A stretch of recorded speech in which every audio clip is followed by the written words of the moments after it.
Shalom, selamat pagi. Di kelompok Hermeneutik PL ini, saya Endang sendiri dengan rekan saya bernama Anita Mayasinta. Di kelompok ini, kami membahas tentang kitab Yeremia. Selain membahas kitab Yeremia, kami juga menafsir dari sebagian dari Alkitab ini.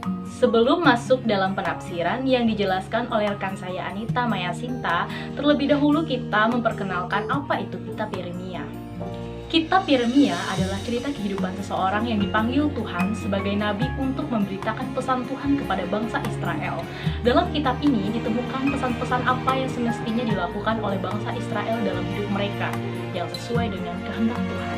Di dalam kitab ini juga menceritakan pekerjaan seorang nabi yang bekerja pada masa-masa sulit yang dilalui oleh umat Tuhan sebelum mereka diangkut ke pembuangan Babel dan setelah mereka di Babel. Baik, saya akan melanjutkan pada bagian penafsiran yang terambil dari Yeremia pasal 7 ayat 21 hingga ayat ke-28 dengan judul berikut melawan ibadah tanpa kesetiaan.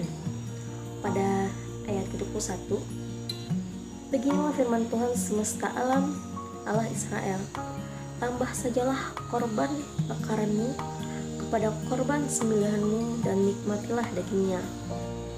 Seseorang dapat memberikan persembahan kepada Tuhan tanpa hati yang taat, tetapi tidak mungkin seorang yang taat tidak memberi persembahan kepada Tuhan. Tidak heran Alkitab menekankan bahwa Allah lebih menghendaki ketaatan hambanya dibandingkan korban persembahan yang diberikan mereka kepada Allah. Pada ayat yang ke-22, sungguh pada waktu aku membawa nenek moyangmu keluar dari tanah Mesir, aku tidak mengatakan atau memerintahkan kepada mereka sesuatu tentang korban bakaran dan korban sembelihan. Yang dimana di sini mengatakan bahwa berarti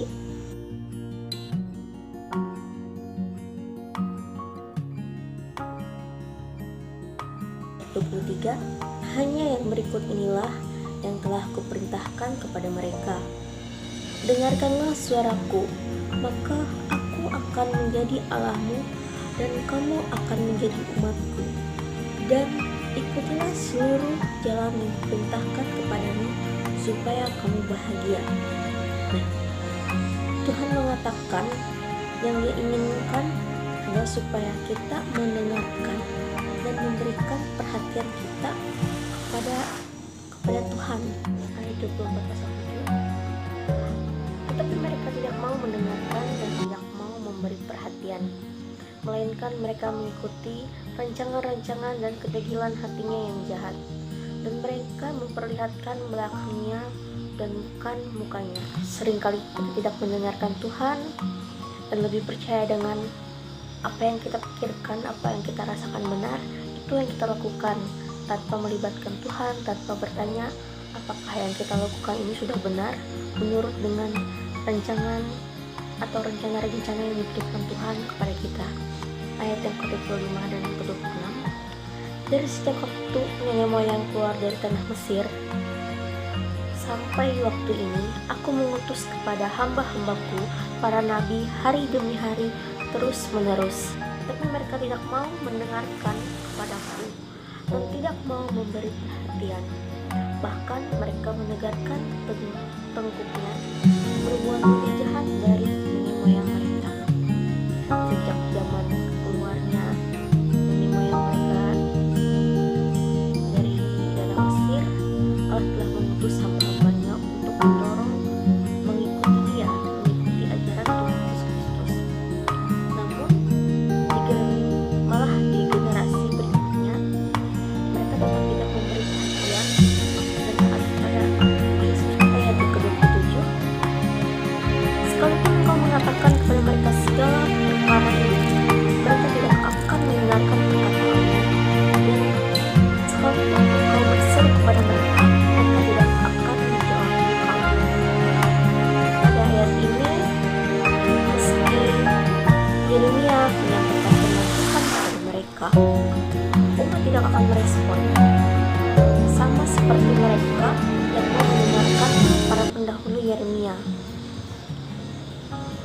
Maka Yeremia menyebut mereka adalah umat yang tidak taat kepada Allah. Ayat yang ke-28, Sebab itu katakanlah kepada mereka, inilah bangsa yang tidak mau mendengarkan suara Tuhan Allah mereka, yang tidak mau menerima pengajaran. Ketulusan mereka sudah lenyap, sudah hapus dari mulut mereka. Mendengar suara Tuhan dan mengikuti apa yang diperintahkan oleh Tuhan menjadi suatu yang mutlak, karena kebahagiaan hanya ada di dalam Tuhan dan kebenaran hanya ada di dalam nama Tuhan Yesus Kristus. Kadang apa yang dipandang baik oleh manusia belum tentu itu yang dikehendaki Tuhan. Dari penjelasan penafsiran yang dipaparkan oleh rekan saya Anita Maya Sinta, saya memberikan kesimpulan. Yeremia memiliki hubungan yang sangat mendalam dengan Tuhan. Begitu mendalamnya hubungan mereka, maka Yeremia sering sekali begitu berterus terang menyampaikan keluh kesahnya kepada Tuhan.